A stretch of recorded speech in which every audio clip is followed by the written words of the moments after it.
biker dude who stand accused of being rude about people's motorcycles. And for the crimes against motorcycling, you shall go to jail. Oh.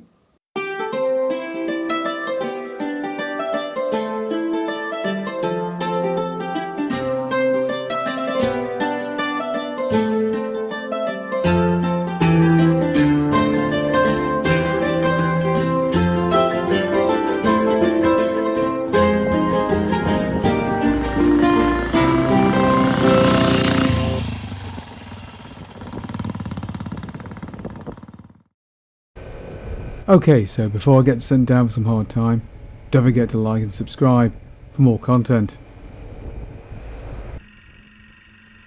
Okay, so the plan today is to take a ride out on the old Enfield and meet Deb at Shrewsbury, or Shrewsbury, depends who you ask, and we're going to visit the prison there.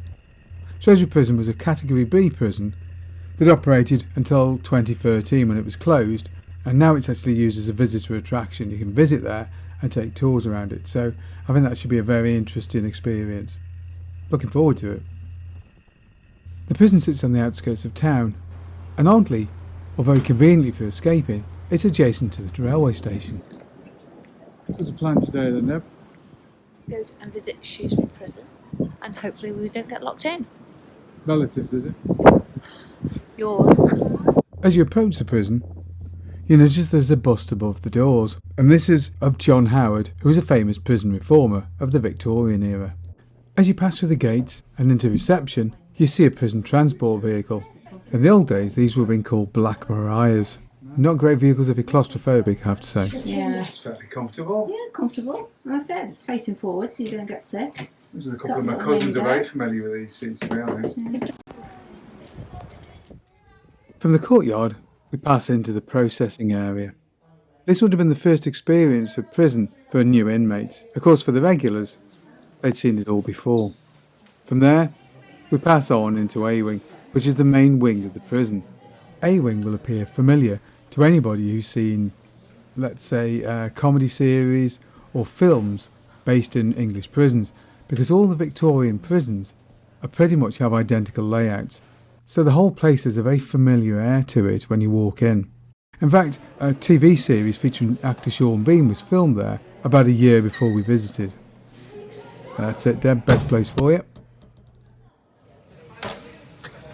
The prison did close in 2013, and what the government did actually was they took out all the heating system with them as they left. So what we're left with is a shell which is actually pretty cold. Even in summer it's fairly cold inside, and we found it surprisingly so. Get in that cell, you leg. Get in there. The locals refer to the prison as the Dana, or the Dana jail, and that's because an earlier prison in medieval times called the Dana had sat not actually on the site but nearby. And in fact, one of the streets adjacent to the prison still carries the name today. Of course, as nurses, we always take a mild interest in the medical areas. Although I have to say, this is very, very different from my particular place of work. There's been a prison on the site since around 1793, although the prison you see today actually dates back to 1877. There's also a female block which was constructed in 1922, although this block is actually much smaller than A block. Towards the end of its life, the prison had become grossly overcrowded. It had a design capacity of about 170, but was actually carrying just over 300 inmates. Conditions were highly criticised, and suicide rate was also very high. Eventually the prison was closed and more modern facilities were used. But as a Grade 2 listed building, it couldn't be demolished. There were plans to convert it to housing or flats, but planning permission was eventually refused, and ultimately it was decided to convert the prison into a museum of sorts. With our tour over, we ambled down the River Severn and considered what had been actually a very enjoyable and extremely interesting morning. I would certainly recommend that you visit Shrewsbury Prison, as it gives you real insight into what the prison system's like, what it's like to be a prisoner, and how the systems have changed and improved over the years. It's quite an unusual place to visit because it really does feel like some sort of film set rather than an actual prison. But an actual prison, it most certainly was. Well, I do hope you enjoyed that video. If you did, don't forget to like and subscribe, and of course, thank you very much for watching.